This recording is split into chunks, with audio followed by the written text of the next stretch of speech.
ایوار باش تماشاوان هجا مایی که خلق افریقا بابت من لسر خونشاندان آماده او کلیژن ایوارانه به تایبتی کل پارزگاه دهو که او حولیره چندین خونشاندان کرن اجبو که وزیر خاندان بلند و توجین زانستی برسف وان بده او چندین آجاو پشویجی لوان خونشاندان چه من حیان هاجی برسف که وان خواندکاران نهات یاداین که داخازی وان اوه که پاره کلیژن ایوارانه دن هر وها خواندکارن آماده جی که دبیجن فرق جداهی د ورگرتنا قطابی خواندکاران دهاتی کردن لکولیجو پیمانگهان جوانی که مایک خالق دل بندا پیوندی او کومنتد هوا بید للپشتی و ناف بره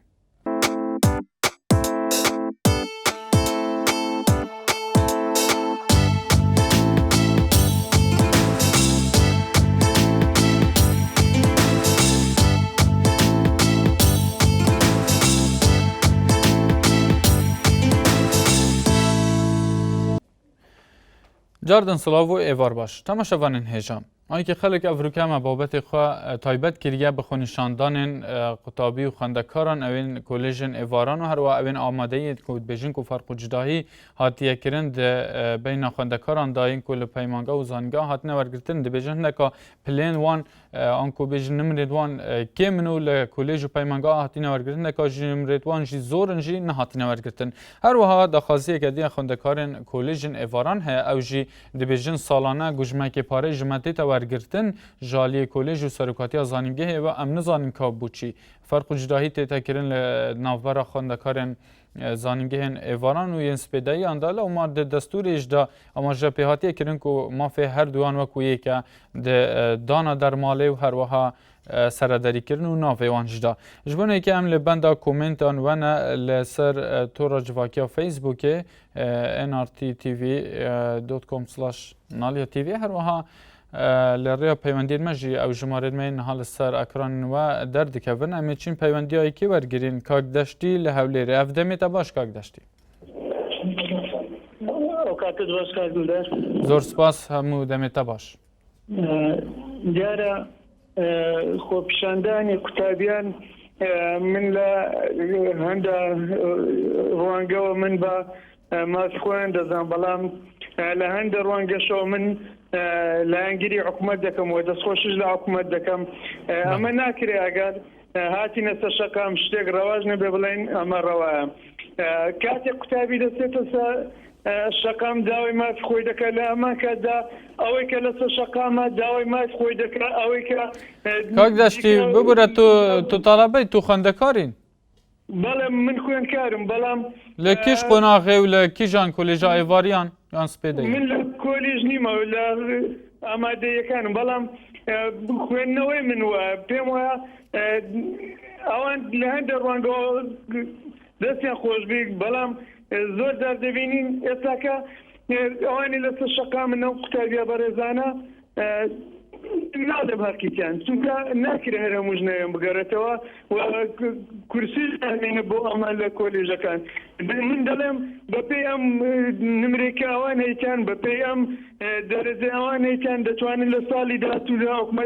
ببينه او شلون دبي او بنزل بتاتا كوليج بتاتا مع خلقي شتي جواب كلام يعني بدينا تا كاك داشتي فرق جداي هاتيه كرن دوار گرتنا خواندکاران دا ایسال نه من پیمانه فرق جداات بیت کریم بلام فکرنوای فورم غلطی که دابو لمن خوشانه و با اما بو تششک بو امکنه نگرتا بله کاک داشتی لحول رسپاس بو پیوندیاتا پیامتا گهشت دم باش بله تماشاوان هجا برنامه من مگود تایبت من در لسروان خونشاندان کل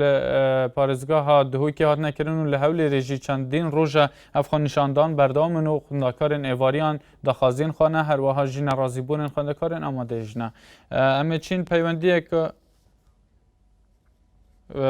دیورگیرین که کاورل سلیمانی افدمی تا باش ام کاتو باش کاک دلدار زور سپاس بوده آله خان افدمی تا باش برنامه ما تایبت که تو بابت ما گهدار کربید کرم که نرین و سرنجیت خوب بشه زور سپاس بەڕاستی من لەگەڵ چینی خوێندکارم هەمیشە پێویستە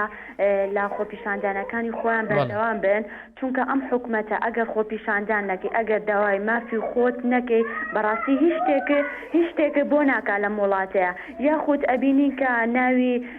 50 هاتوۆتەوە لە عیلمیە بەڵام ناوی 70 و 80 ئەوانە لە ئەدەبیەکانە نەهاتۆتە بەڕاستیەوە قەدرێکی زۆر گەورەیە کە لە خوێندکاران نەکرێ بۆیە من داواکارم لە چینی خوێندکار کە هەر لە خۆپیشاندانەکانی خۆیان بەردەوام بن چونکە ئەگەر خۆپیشاندان نەکەن هیچ کێشەیەکیان بۆ چارەسەر ناکرێت و کاتێکی شادیست. بله آله لسلیمانی سپاس بوده و ام دی آراس ورگرین لسلیمانی افدمت باش. بله سپاس و دیاره پیوندیا وی هاتیه برین ام چین لکومنت ان حوالا و خینین کل سر تو راجواکی فیسبوکی بو مهاتینه شکار نستر روی دبیجا خونشاندان دهه تکیرن بله کس گهداری وانا کت و هر وها کردی حولاتی جد بیجیتن افدمی باش نرین من اوه که حکومت هرمی به تو رنگی کی پلانه که باش بوه مرمی دانه نایه اگر اف ساله نکارید 30,000 خواندکاران دناوان همو زانگه و پیمانگاهان ورگیره این که ریکلام بود کن لرانیا و گرمیان حالا بجا نکارید کسی دی ورگیرتن هم دی چین حوال ورگیرین افدمی باش که حوال کاک دلدار چونی چوانی باشی؟ سپاس دکم سپاس بله کاک حوال تو خواندکاری کی جان قوناغی؟ امو خوینکاری دسوی ششی پاره بله اگر دنگ تلویزیون اخواکیم که بلام گهداری دنگ تبکین کاک حوال تو چما نهاتیه ورگرتن ای سال داره نمراته که ما یانجی تدبینی فرق و جدایی کاتیه کرن؟ والله کاک دلدار حتی اکو بپیلانی حکومت بمرگه دا بروا حتی بپیلانی حکومت بمرگه دا بروا خو پیشاندان ها دەگرێت چونین تۆ سیدکە من خوێنکاری دەرچووی شەشی پارم نمرەکەم 6 ساڵێک دانیشتومە دوای ساڵێک خەباتم بۆ ئەوان تاکو ئێستا کەسەی دەکەم ئەم ساڵ 56 وەرگیراوە بەڵام شەسی پەروە نەگیراوە ئەمە بەپیلانی حکومەت نییە بۆ خۆپیشاندانەکانیان پشتگیری خوێنکارانی دەکەم هەتاکو خۆپیشاندان نەکرێت حکومت با کم کوچکانی خوێنکاران نازانێت. بله کاک حوال سپاس بو پیوندیاته دای کیلانات گلمدال سلیمانی ایوار باش و سرنجاته چیه لسر بابتنا؟ والله من دایکی تەلەبەیەکم باشە بۆ پار ناوی نەهاتۆت ئەم ساڵی 6 ناوی نەهاتۆتەوە پەنجاکان ناویان هاتۆت بۆ 6 ناوی نهاتەوە ئەمە سیریم تەلەبانە چی لەوێ نمرەکانی چەندە دایکی؟ 6 بەڵێ ئەی قەیناک ئەم هەموو تەلەبەی ئەچی بکە ئەی لە ماوەت ئەو هەموو خوێنەی پێ ئەەکەی ئەو هەموو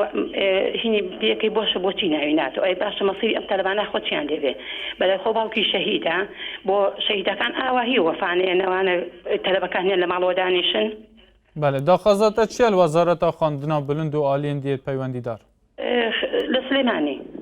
داخوازیاتە چیە؟ داواکاری چیە؟ وڵا داواکاریمەوە بۆچی ناویان نهاتەوە؟ بله ایکیلانه سپاس بو پیوندیاته ایوار باش کاک رزگار گلمه دا البازیان افدمیت باش کاک رزگار تو چهانی باشی؟ چی برنامه تعلیقم زور فاسی برنامه تعلیقم بجا مشته زور سپاس کاک رزگار تو قطابی تو خواندکاری؟ نه والله برا گورکم من قطابی نیم بلام لسر توری شکر کنم سر ریکم پیبند بتوانم قصدم فرمو والله برا گورکم بو مسئله سلسله سواس بو نوچه تابریز نواکات بله ام دوی که اینا تبینیه که نخوال گرین که توره که دی روشه که دی دا برنامه که تایبه دیل سروی که کن تمام پیاماتش گشت کاک رزگار سپاس بود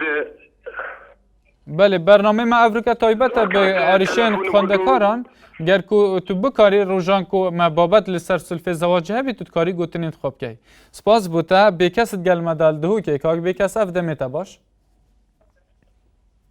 الو مرحبا سرچاوه دمیده باش ساق بی سپاس بکس تو کی جان قوناغا خواندنی؟ بله دست خوشی لیتد کم راستیه و 2 سال هم شش خلاص کردیم بله کی جان شش نمراته چنده؟ نمرام 6 بله تا فرما خوب و کی جان کلیجه پر کربی و ناویتا نهاتیه و؟ والله من بهمی کلیجا محد دامنا چکری و نواجه و 2 ساله و اکی دیجی هکم دان کلیت اهلی بله. بیزم دلوچی تا کلیت اهلی جی تعینینه و اکی دیجی هنی کس نزن بتنا کلیت اهلی مانه تفوز دان. بله بیکس تو بجدار بیت خونیشاندانان دا اوید روژه در بازبوی دهو که کو چند روژه بردام دنو ریکن سرکیتی نگرتون و خندکاران دنگی وان بلنده بیتو تا خونشاندان کریه یان جی طول ماله؟ بله والله من خب پیشاندان جی که کری 3 روز عزیز چی مانی هکر من پیشاندانان هکر همایی 4 دمینن هکر تشتکی کنجی بلکه بخیروان پیشاندان ها بکن. بله سپاس بوتا. کم یعنی 4 بومه بیتا کرن بیتریم. بله هیویدارم آلین پیوندیدار وکو وزارت و چندین دامو دزگین دن اوین کو پیوندار به وی تایبت و وی پرزگری که و گوهداری دنگی وب کنه او جی پیوندی مبکن دا کو برسوا بیت دا سپاس بوتا بیکس دم باش صبرید گلمه دا الزاخ و کاک صبری افدم باش افدم باش برس زور سپاس کاک صبری تو خواندکار کی جان قناغی کارم اسمو مصطفى بس من پیشنیاره که هی بله فرمو من پیشنیاره من سبارت و خویندکارا و را پیوانا کتکبنا سر شقاما رأی من آتا که کسی او کاره که ندرسته او چی ندرسته چون که دیشین نرد خو حل بشیره بدواکاری کو بریک کو دیالوگی پیشکشی حتی وزارت بکن نه ام نگشت نوی راده کو ابرو که ام بچینه سر شقاما وکی گوتی هجوم بکنه دمو دزگین اداری یان حزبی یان هر جهته که او کاره که بله کاک صبری ببوره استلویر را گرم تو وکو مامستایک دادیتی جاره کش جاران کو خواندکارم برای داخازیه که داخازی کردی تو برسه و این عادت خواندکار بشن ام نب داخازی همه خونشاندان آجید که این او همه خلکی تید گهینن هشتا برسه و من ندن ما اودی چاب کتابه کدن تشته که او صحیه بله برس از گلتمه بس پیچه او داخازی توید لیرینه و کولینه دانه و از الوی باوره مجی کس به برنامهش موافقه یه خویندکاری و یه زاکوی یا هر کاره که دیده موافقه گهده و بس ریکا یعنی پاک و پاکش و ریکا جان چین اما که آجا و گریه بگذاره سر شاشه احتمالا گلک مشکلت ماستانجی چه ببین بله یعنی بدیتن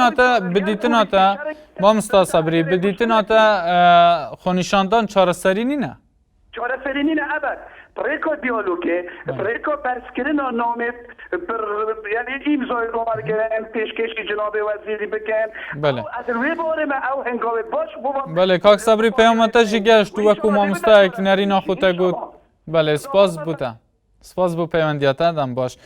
کامرانت گلمه دال کوی افدمی تا باش ایوارت باش کاک دلار ایوار باش سرچاوا تو جو خواندکارین آنجی داخازیاتا چیه و نریناتا چیه سر برنامه ما بله من ام سال و 2 سال نام نگراوتوا نمراتا چنده؟ بله نمراتا چنده؟ نمراتا بدست خوب این الپولا شاشه نمره من 55 بله داخازین هوا چنه کامران داخوازیم و خۆپیشاندانێ بەکارێکی زۆر باش دەزانم من ئامادەم لە شاری کوێ ئەگەر خۆپیشاندان بکرێتن لەو خۆپیشاندانە جانیشم بەخت بێ هەر دەیکەم بله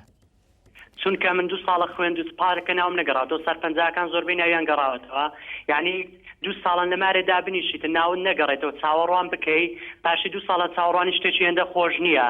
لە کاتێکدا دەچی ناون نەگەڕاتەوە کۆدەکەی لێدەی ناون نەگەڕاتەوە جا ئەو خۆپیشاندانە بەکارێکی زۆر باش دەزانم هیوادارم ئەوە کار خەڵکی شاری کۆیە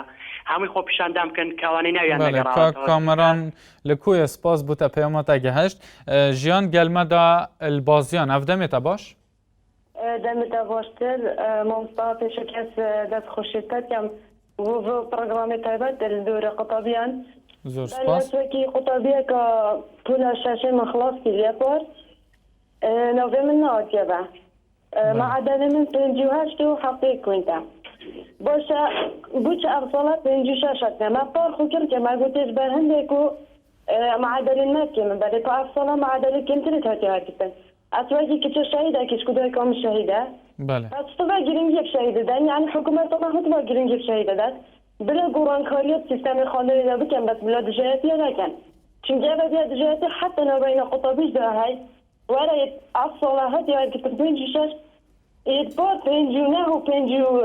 و 6 و 6 نهاتی نەوەرگتن براهی بدون الحقيقة طلبة نهيت أخرا چونکە هەش ڕەنج و ماندبینە برێبان بە زەحمەت و برێ بخواندنێ بە حتا بەریس پێدا هەنەجامێت شێرمان حتەمە خواندی ئەمە تاقی گرنگ کردە بلاوێز برێ نەکرد نمرەمەیە کێمە مە زەحمە نەدرێ بله جیان خان پیاماتش گشت بله پیامات گهش سپاس بوده و ایوار باش گله که والندی لسر هلا پیوندی دانه هلیند گلمه دال رانی افدمی تا باش الو ام کاتو باش افدمی تا باش سرچاوای کرم که زۆر سپاس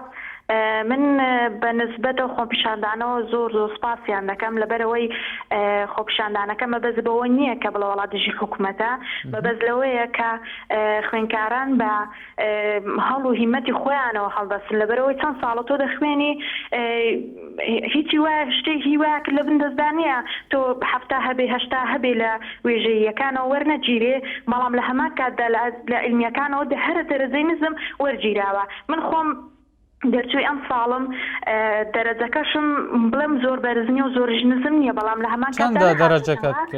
هێلین خان بەڵێ دەرەجە چەندە ئەم ساڵ من لە 16 نەهاتۆتەوە وێژەی شەو نەهاتۆتەوە بەڵام لە وێژەی لە خوار خۆمەوە 59 58 57 ڕەفیق خۆمە لا خوێندنگاکە بەڵێ جیازی چی بوویت بەیناوی کولیژەتە پڕکری و ئەو هاتیەوە من شوێن نزمترین شوێنم پڕ کردوێتەوە لەبەرەوەی هەر ئێوارەکانم هەر هەمووی کردوێتەوە ئێوارەی کەلار دەڵێ دەربەندی خان دووکان ئێوارەکان زۆربەی کەس پێی دەگوتم بۆ ئێواران پڕ دەکەیەوە لەبەرەوەی بۆت نایەتەوە منیش بە دەرەجەی خۆمەوە تێم ڕوانی وەکتومە دەرەجەکەم نزمە باپڕیکەمەوە گەر شوێنە بەرزەکانش نەبێ نزمەکانم شمولکە بەڵام لە هەمان کاتدا ئەویشم بۆ نەهاتێتەوە بەڵام من لێرەوە ئەو پەیامێ ئەگەر لە ڕێگەی تەلەڤیزیۆنەکەی ئێوە خۆپیشاندەران گوێبیستم بن ئەوە زۆر زۆر مەمنونیان دەبم کە من هەرچەندە لەوانەیە دەنگی منیان نەگەیشتێتە دەستم نەیانگاتیان یاخود نەتوانم بچم بۆ لایەن بەڵام زۆر زۆر مەمنونیان دەبم کە بەردەوام بم حتا شتێک بە شتێک دەکەن زۆر زۆر سپاسشتان دەکەم مەمنونم سپاس بوتە سپاس بۆ پەیوەندیاتە خۆشحاڵ بووین شوخاند گەلمەدا ئەلکۆیە ئەفدەمێتە باش ئەم کاتت باش هەموو کاتێت باش زۆر دەستخۆشی بەرنامەکە لێ دەکەم من تەڵەبەی خوێندکاری پارساڵم کە دەرەجەم 55 زۆر پشتیوانی لەو خۆپیشاندانەش دەکەم هیوادارم هەر بەردەوام بن تا کوشتێکمان بۆ دەکرێت من کە لە ساڵێک کە دانیشتوومە یعنی معقولە 56 ئێو سارناوی دەرسی ئیپاردانیشی من کە لە کوێ دادەنیشم یەکێک لە کوێ هەستی لە خۆپیشاندان من دوومە چونکە ئەگەر هیچ ئەوە چیلۆ ئەدەبی دانانێن بە ئەدەبیەکان داخەن بله شوخان سپاس بوده پیامتش گرد بله تماشاوانین هیجا اف خونیشاندانین کو چند روزه بردوامن لدهو که و هر وقت چندین باجر و باجرو کندن و لحول رژی چون برداری وزارت خواندنا بلند و هر وقت تو جین انسانسی کو خونیشاندانه که برفره هاتی کردن چندین رخراون خواندکار و خطابیان جیل پشت وان خونیشاندانان و دستک دانی و آلیکاری جیلتیان چندین مامساین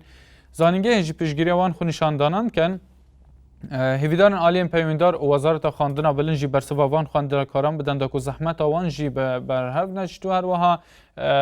او خونشاندان تینکرین جی ام جی هیویدارن کو با اوی که آشتیانه داخازین خواهین روا بینن برچابا ام سارا ورگرین السلیمانیه وار باش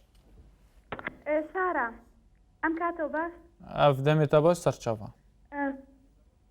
سپاس دەکەم سەبارەت بەم خۆپیشاندانە منیش پشتگیری خوێندکارانەکەم چونکە بەڕاستی ئەوان ڕەنج و تێکۆشانی 12 ساڵیان وەرەگرن بەڵام ئەوان کە ناویان نەگەڕێتەوانێ ئەمان زۆر ناخۆشە من وەکو خوێندکارێ کە ئەم ساڵ تلکیژان قۆناغی 12 من ئەم ساڵ وەرگیراوم خۆم لە پەرستاری هەفتام هەیە بله ناوێتە بەگەڕیا تول پەرستاری هاتی وەرگرتن بەڵێ بەڵام لە هەنێک کاتیژە ئەم هیچ هینێکی باشی تیان نەبوو ئەم ناوانە چونکە دەرەجەی 7 لە جامیعە وەرگیراوە بەڵام من لە مەحەد وەرگیراوم ئیتر من هیوادارم لە پەروەردە لە وەزارەتی خوێندنی باڵا کە ناوی ئەو خوێندکارانەش بگەڕێتەوە بەڕاستی زۆر زۆر ناخۆشە چاوەڕوانێ بله آیا وی رنگی تأثیر کریه سر هستین هوا انکو احساسین هوا بریندار بونا هوا و ایشان هوا بر وی که تأثیر دیخته سر درون خوندکاران زۆر زۆر ناخۆشە چونکە تۆ ئەو هەموو چاوەڕوان بی ناویشتە نەگەڕێتەوانێ منوەکو خۆم کە ناویستم گەڕاوەتەوانێ بەچەند بەشتەکەی خۆشم تا ڕادێ ڕازیم بەڵام کە نمرەیەکی وەکو من لە جانەوەت گیراوی زۆر ناخۆشە هیوادارم ناوی هەموو خوێندکارێ بگەڕێتەوە پشتیوانیتان لێکم بله سارال سلێمانی سپاس بۆ پەیوەندیاتە سەرچاوە ئاماژ گەلمەل تەق ئەف دەمێتە باش جناب باش سەردەڵ سپۆرتی بەرنامەکەت لێکەم زۆر سپاس بەڵێ کاکەمانش تۆ خوێندەکاری ژان قوناغی بەڵام من خوێندکاری شەشم هیپار منیش ناوم نەگەڕاوەتەوە نمرەشم شەستێک بە پار بەڵام ئەم 157 گەڕاتەوە هیپارەکە شەست نەگەڕاتەوە یعنی ئێمە شەست نەگەڕاتێ ئێمە تێناگەن یعنی لەوە وەزیری خوێندن چی کردوان چی نەکردێ ئەم بەڕاستی لەم شتێ ناگەین يعني جبلي أوي نوفا هافليري أوي دردور نويج مثلا هاتول تقتقي سر بقضا كويفا هوا خونشاندان كريان جي داخازك الرسمي بنويسار هوا تسليمو پروردي كريا داكو بجهين تجهت البيواندي داريان جي چوا والله إماش دنما دقتن كي خطابانية كخوبشاندان لكن أجر تاوري والله من وزيري خوندين أجر وان إسابة تجنب إما بيجماش إما تطريان لكوي خوبشاندان لكن بدنيا أيوة اما بگمان در توسان دانشین چون که یعنی 55 یم سال قرار بدها 60 پارن قرار یعنی هیچ معنی چیزی دانیه اما لام چه نگین بله کاک آمانجل تقلق سپاس بو پیوندیاتا کاک ولید گلمه دا البرد رش افدمی تباش کاک با قربان شوی برام زور سپاس بوتا باشی برام زور سپاس کرم که کاک ولید دستشو برنامه لیکم زور سپاس منی وەکو قوتابیەک پشتگیری لە قوتابیانە دەکەم چونکە منی وشتی پارەکە ناوم نەگەڕایتەوە معدل 75 لە ئەدەبی بووم مادەما بە ئەدەبی دابێخن مادەم ئەدەبی تایی ناکەم بە ئەدەبی دابێخن بله کاک ولی پیاما تشجیه سپاس بو پیوندیاتا ام دی راجان ورگرین الدهو که افدمی تباش الو دنباش سرچاوا کاک راجان دست خوشی البرنامه تدکم گلک سپاس کاک راجان تو قطابی بله کی جان قناغی و نمرامجی 57 تا بو کی جان کلیج پر کربیه و تو جی خونیشانداری یان جی تنه تو پشگیریا خونیشاندارات کی نه بخدای جی شما مظاهره و ما دی بردوام جی بیم بله برسواوا حتی نها هاتیه داینان نه افخاندکارین وکی تو وکو خونیشاندرک چون افغانستان دهو که چند روزه بردوامه حتی نو که عالیه کی هاتیه برداری گل هوا باغوی تو برسوا هوا بدت یان چا سردرید گل هوا هاتیه کرین وکو خونیشاندر ده روزن در باز بوده خدای ما هر ایت تشتک بس وکی کس خل مرف نگذا خدا بله حتی نو که پروردی برسوا هوا چا دایم خدای ما اوج بس نهارنا جهد بلند و حتی وزارتک جا بدت اما چط منینه بله کاک راجان سپاس بو پیوندیاتا دم باش و هیرود گلمدال سلیمانی ایوار باش ایوارتان باش سرچاوا کرم که هیرو خان دست خوشی تورکتان لیکم براسی زور سپاس دوریکی جوانا بله سپاس خنکاریکی چشی امثالم در چو امثال بله ناوم نعدو تو يعني من خوم 64 هبو لا ادبيان علمي ادبي والله بله بس علمي كان براسي 52 هاتو تو نازم يعني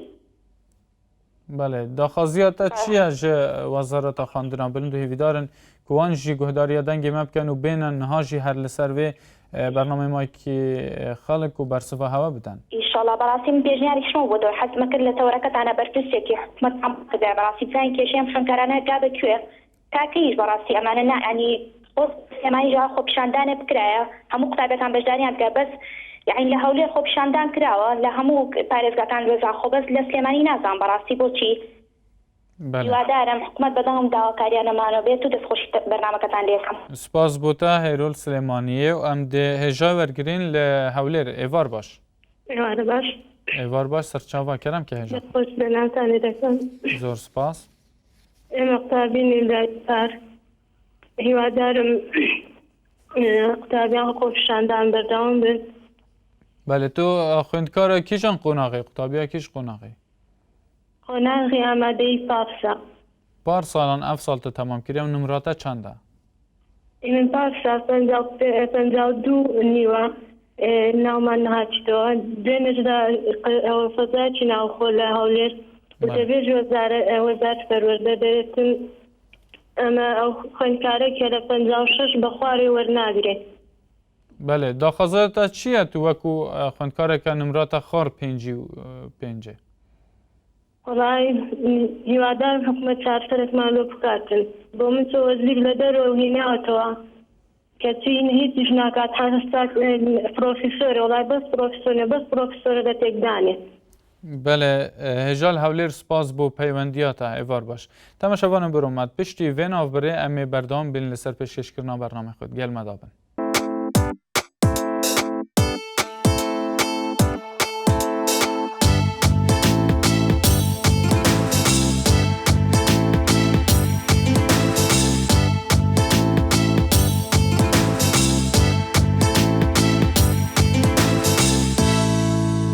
شوانن هێژا ئەم بەردەوامی لەسەر پێشکەشکردنا بەرنامەی مایکی خەڵک و بابەتی مە ژیوەکی مە گوتی لەسەر ئاریشیان وان خوێندەکار و قوتابیانە یەن کۆلێژن ئێڤاران و پارەژێ تێتەستاندن هەروە خوێندکارên ئامادەیەک و فەرقوجدایی وەکی خوێندکار بێژن فەرقوجداییەت وەرگرتنە مە داهاتێکردن نمرێت وان هەندێکە زۆرن و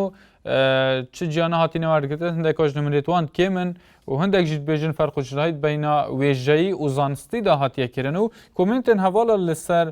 تۆڕە فەیسبووکێ بۆما هاتنە ڕاستیت بێژن نەعەدالەتیەکە زۆر وەرگرتنێ داهاتیە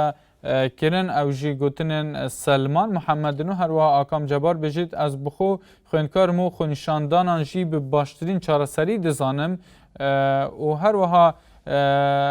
Hesan Mela Qelazê jî dibêjit ez li vêrê ve daxwazê li xwendkara dikin ku berdewam bin li ser xwînşandan û daxwaziyên xwe û herwiha çendîn komentê dîbûma hatine em ê peywendiya wergirîn û Suad Gelmedal Silêmanî ev demê te baş. Em kate baş. Hemû demê te baş kerem ke. Zor spas dikim. Min telebeyekîm dertûyî îmsal li Amedeyî pîşesazî Bekreco. Bele. دوهم لسر أستي هرم معدل كم 89.75 نعم نهاتو تواني مثال چند بو نمرات 75 89.75 دزي او نمبر اكوت يعني تو هاتي ورگرتن كيجان ابيدي نهاتو مت نعم نهاتو تواني دوهم لسر أستي هرم تو دوام لسر أستي هرم ساعات و ناويت نهاتي و تو زانستيان وجهي من پیشیم بسی کاربا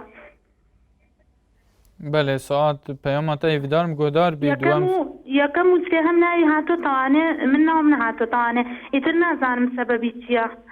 بنرین هاتا اگر نوی چنه هاتا نه هاتا سردان عالی پیوندیدار کرنه کو برسوات ندابید که بو چی ناویت نهاتیه با بله سردانی تو مرگم کردو مرگه گشتی لزانکوی سلیمانی اعتراضم گرتو تاوری اشتکم انشاءالله لیو بکرد مام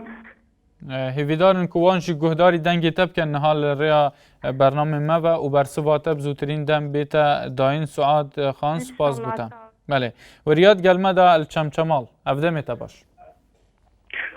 نام کاتو باش سرچاوا که کوریا کرم که دست خوشی برنامه که تعلیه کم بله سپاس بوتا من اونا علم ئەگەر من لە جێوەزیری خوێندنی باڵا وایەم دەستم لە کارە کێشایەوە لەبەر ئەوەی لە هیچ وڵاتێکان نەبووە کە 62 پاردانیشە و 57 ئەمساڵ وەرگیرێ و ئەگەر ئەژڵێ جێگامانیە 2 ساڵ پێش ئێستا پێشەوەی ئەم وەزیرە فەلەمان بۆ بێ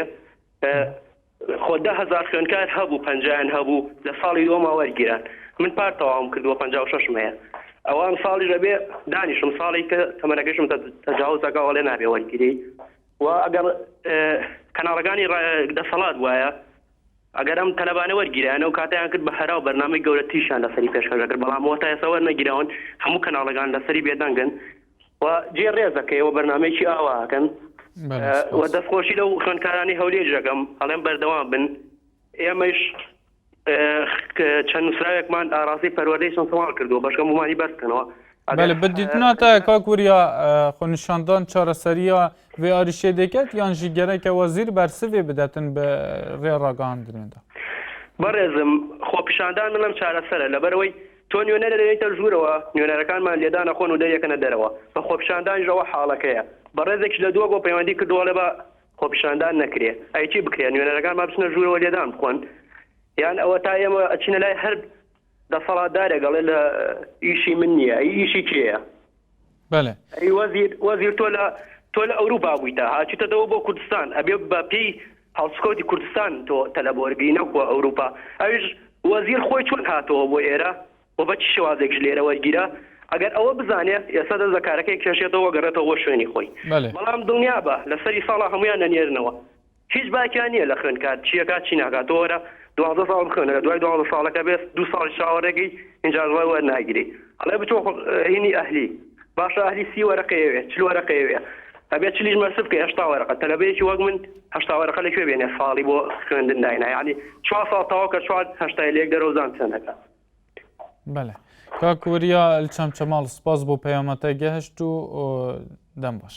بەڵێ هێرشت گەلمەدا لە هەولێرێ ئەف دەمێتە باش کاکێرش سەرچاوا هەموو دەم باش باشی براکەم گەلک سپاس کەرەم کاک وەکو قوتابیەکەم ساڵ دەرچمان نمرەکەشم 63 نیوە بەڵێ تا خونیشاندان کردیە هەتا نەهات و بەشدار بوو ئەن خونیشانداناندا و بەرسڤاتە نەهات بیتەدان وڵی نەچوومە ڕاستی نەچمان ناچگا خەریک کارکردم و نام نهاتێتەوە ڕاستی زۆر زۆر بێمێ بوونیا کێ بێ منەت بووە وڵی ئێمە بێمێ بووینە لەم حکومەتە ڕاستی ئەگەر نەتوانێ ئێمە سەرکی ساڵەوە دەخوێنین ئەگەر نەتوانێت کێشەکانی قوتابیان چارەسەرکە ئەواتوانێت چی چارەسەرکە بۆ میلەت بەڵێ بەڵێ کاکێرش زۆر زۆر داواکاریمان چونکار ئێواتوانە ڕای ئێمە بگەین حکومەتی هەرێمی کوردستان داواکاریمان نێتانەیە چارەسەرێکش بۆ ئێمە بکرێ بۆ ئەوەی وابێ ئێمە چەندی ساڵ خوێندومانە بۆی وابێ ئەو بەروبوومەوان بەزاع نەکرێت بەڵێ هێویدارم ئالین پەیوەندیدار و جهتên وەزارەتا خواندنا bilind û tûjînên zanster û aliyên diniyên ku peyvîndar bi vê arîşê ve guhdariya dengê we bikin ji bo ku daxwazên we bi cih bînin û em ê kak hîway wergirîn li Hewlêrê ev demê te baş êvar baş kak hîwa êware baş çonî serçava kerem ke kak hîwa tu jî xwendekarî û li kîjan qonaxê û nerîna te çi ye li ser babetê me ev ro عفو ئەمن تێمەنم سەروی 25 ساڵە دەرەجەی من 543 کە 543 هەتا 555 لە کۆلێژی قانون بەشی سیاسە هاتیەوە بەڵام ناوی من لە پەیمانگای تەکنیکی هاتیەوە یعنی من گوناحبارم کە تەمەنم گەورەیە دیدناتە وەرگرتناتە ji ber temenê te bûye yan jî ji ber nimira te bûye نا لەبەر نمرەکەم نەبووە نمرەکەم زۆر بەرزێت 77.7 و نیو زیاتر بەڵام لەبەر تەمەنەکەی باشە پرسیارێکم لە وەزیری خوێنی باڵا هەیە ئەو پێی وایە کە ئەو بڕیارە سەیرانە یعنی گرنگی بە خوێندنی دەدا لە هەولێر بەڕێوی ئەگەر حەزم لێ بڕاستی ئەگەر جێبیستمە یعنی معقول نییە پەنجاونە لە کولیە وەربگیرێتن دەرەجەی 97 ئێستا لەگەر من لە پەیمانگای تەکنیکی وەرگیرەیە چ معقولە یعنی چی ئەگەر من تەمەنم گەورەیە پەیاماتەژی گەهشت کاکیوە سپاس بووتە بوو پەیوەندیاتە لێ میران وەرگرین لە هەولێر ئێوار باش ئەلۆ ئێوارە باش ئێوار باش سەرچاوا میرانخان کەرەمکە و توژی خوێندکاری یان کیژان قونا خوێندکارم سەرەتا دەستخۆشی بەرنامەکەتانی دەکەم بەڕاستی زۆر زۆر لە جێگای خۆیتی تەنها دەرێن ئاتی کێشەی قوتابیان هەڵساگەنا بەخوا هیچ قەناتێکی تر نییە بەڵێ میرانخان ئەم ژیت خزمەتە هەوە داینە هێویدارم ku ئەو بابەتên em ئازرînin li ser vê mekoyê vê şaşeyê bibine cihê bayaxa aliyên peywendîdar û bersiva hewe bête dayin bi awayekî fermî û li dûr daxwaziyên hewe jî bêne derve Mîranxan tu li kîjan qonaxê û nimrata çend e ger ku tu nehat bêya wergirtin ji aliyekî din ve we xunîşandan kirîne yan ne heta niha بەڵێ مە خوێندکاری 5 ساڵم مەحەدەلیشم هەر چەندەکەم بوو 56 بە سوپار قەینا ڕاوەستان گوتمان عقبەوانە دەرەجەی مەحکەمە تا ڕاوەستان وتمان بەشکم ساڵێک ناما بێتە ئیژە ساڵ و دەبین 57 هاتەوە ئەوانی پاش ساڵ یەکەشیان ناوی نهاتەوە 62 ناو نهاتەوە بە بەڵگەوە قسان دەکەم یعنی هیچ ئەوە عەدالەتی نییەوە تەڵەبەی ئەو هالێ دەکەن ناوی تەڵەبان ناینەوە ئێمەش دەمانێ وەکو خوێندکارانی ئەو سار ناویان هاتەوە لە کۆلیژ و پەیمانگەکان دەمانێت مەشمان بدەن لە هەر جێیەک بێ بەس ناوەکانمان بێتەوە ئەمە 2 ساڵە ڕاوەستاینە بەڕاستی تەحمل ناکەین ساڵەشکەش ڕابوەستین چاوەڕێی ناو هاتنەوەی بکەیت. بەڵێ میرانخان لە هەولێرە سپاس بۆ پەیوەندیاتە و پەیامەتای گەهشتووە ئەم دێ تەرزە وەرگرین لە سلێمانیە ئەف دەمێتە باش؟ ئەم کاتە باش هەمی دەمێتە باش؟ زۆر سپاس دەستخۆشی بەرنامەکەتان لێ یەکەم. گەلێک سپاس. بەڵێ ئێمە وەکو تەلەڤی پارین. بەڵێ تەرزە تولکیژان قۆناغی؟ ئێمە وێژەین بەڵێ. وێژەی نمراتە چەندە؟ دەرەجەکانمان لە 6 بوو. بەڵێ داخوازیێتە چنە ژالیە پەیوەندیدار حتا نەها بێژن ئەفاریشان نەهاتینە چارەسەرکردن و خۆنیشاندانên خوێندکاران لە باژێرە هەولێرê û duhokê berdewam in û heta çûne ber deriyê wezarda xandina bilind û baweyekî heta pijewî jî lê çêbûye û temata berdayîne ser lê heta niha aliyan jî bersiv neda. Nerîna te çi ye û daxwaziya te çi ye wekû xwendkareka derçû û ku nehatibî te wergirtin? بەڵێ هیوادارین ئێمەش کێشەکەمان چارەسەر کرێ بەڕاستی چەند جارێک ساڵی پاریش داوامان کرد لە سلێمانی بەی شێوەی خۆپیشانان نەکرا و تەلەبە بێدەنگ بوو. بەڵام هیوادارین ئینشەڵڵا ئەم ساڵ هەرچۆنێ بێت جوابمان بیرێتەوە. هێویدارین پێشکۆ خۆنیشاندانان بکەن بەرسڤەوە بێتە داین و بێنە وەرگرتن. تەرزەخان سپاس بۆ پەیوەندیەتە و پەیاماتە گەهشت. ئێوار باش. سالار گەلمەدا ئەلدهۆکێ. ئێوار باش کاک سالار. ئێوار باش چۆنی وەشی؟ ئەمی دەمێتە باش سەرچاوە کەرەم کە کاک سالار. دەستێکی دەستخوشی تاریتەکەن تارێکی جێ خۆدایە. گەلێک سپاس. راسل دستیکن زیو برسوابین و مستش تلفن زخو کری اگر قطبی یعنی پیشاندان اگر قطبی پیشاندان یعنی رایخون نداره برید خودی چرا در بریدن بلا بدین شا قطبی دو ترانی قطبی تو نفرکه کو موفقو یعنی موفقو دیار کردن پرکو پیشاندانه. بله کاک سالار تو یکیش خانیشاندرین دو که بوی؟ نخیر تنه بريمه قضايا كي بولاشاشي بو مزيازيت شديار كم مناديتي الهر والله تاكي دست قطايا بتجيرن بنا خواندن نظر كردستان بريكا كوديا يعني هنديك شنيش خواندن دنا بوش صول بصولي بوش تابن بله يفتح كده بيجن قطايا سري الرمي انه كي نبني الرمي أبيت استياسات هنا جام هكذا تشتيجي قطبي موسيقون نا دخوست كان بودي شارك بودي دخوست كان هم من أول دخوست سرقة تيمور. جالك سپاس بو پیوندیاته کاک سالار الدهو که سانات گلمه دال هولری وار باش صدیاره پیوندیا سانان نمایه ام دی آراس ورگرین الکلار افده متباش کاگارم. بله ام دی خلیل ورگرین الدوکان افده متباش کاک جانم کات دواس امی دم متباش کا خلیل کرم که برزی چاو کمی دسخوشی برنامه کش لیرکم گلک سپاس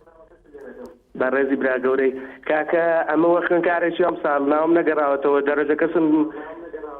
386 بله هکر دنگ تلویزیون اخو کیم که بلا ام گهداری دنگ تبکن باشا بس چاو برزی اما وقت کاری شام سال نام نگرا تو درجه قسم 386 55.4 دقیقه 50 نایگرا تو فرقی 55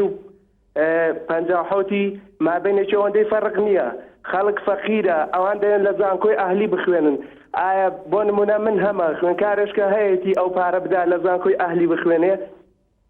من او پرسیاره لحکومت دکم اگر طلبه های ام همو ساله خویندویتی ام هم الرنجي داوا لقل خويندن بعد درجة شي كان بيخو اما ناوين بالا دكتوراه ولا توب ناو مان بيتو اما دلين درجة كما تساندا بالا با او شوينه ورمانگري بله کا خلیل سپاس بو پیوندیات هم دی آرام ورگرین لکلاره وارباش کاگارام وارباش چونی ساغ به سپاس کرم که کاک آرام نرینا تا چل سری بابت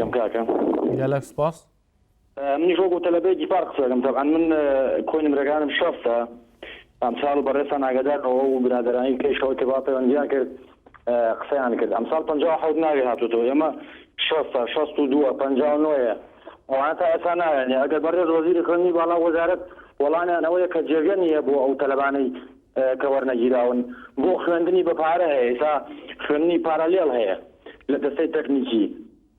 وە لە زانکۆکان ئەگەر جێگەیان نییە ئەو خوێن نەچی بە پارە ساڵانە ئەگە پارە بدەی ئەتوانی بخوێنی و فۆرمی تایبەتی وەربگری. بەڵێ کاگارام دەست خۆش بێ هیوادارم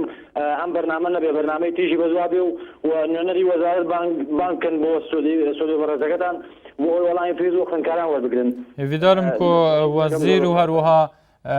ئەو ئالین پەیوەنددار دنا وەزارەتە خواندنا بلندانەها گۆداریە دەنگی وە هەمویان کردبیت و بێنە سەرخەت جی بەرسڤ هەوە بدەن باوەیەکی زیندی و کەناڵی مە ئازادە و دەرین مە ڤەکرینەش بۆ هەر بەرسڤێکی و هەر داخوازیەکێژی سپاس بۆ پەیوەندیاتە کاک ئارام لێ کەلار ساڵح گەلمەدا ئەلدهۆک ئێوار باش باش بەلێ کاک ساڵح چانی برا باش ساغ بێ سپاس تو چاوایی کەرەم کە داخوازیەتە چیە و نێریناتە چیە لەسەر بابەتی مەی ئەڤرۆ والله ڕاستە ئەجی تەڵەبێ پۆرم معدەلێن پێنجی نەبوو مزمانی هەر چ پێوانەوێت ڕاستیا پیشاندانەرە gelek باشن بۆ وا قوتابیە گەرە بەردابن ڕاستی بەلکی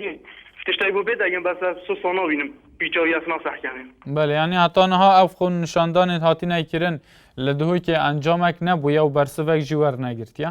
خودێ هاشم باش وە تو ئەنجام نینم هەر دێشتی بەرە دیتن ڕاستی ئەس بە قوتابیەت نکات بێژم بڵە هەر بەردابن سەر پیشاندانە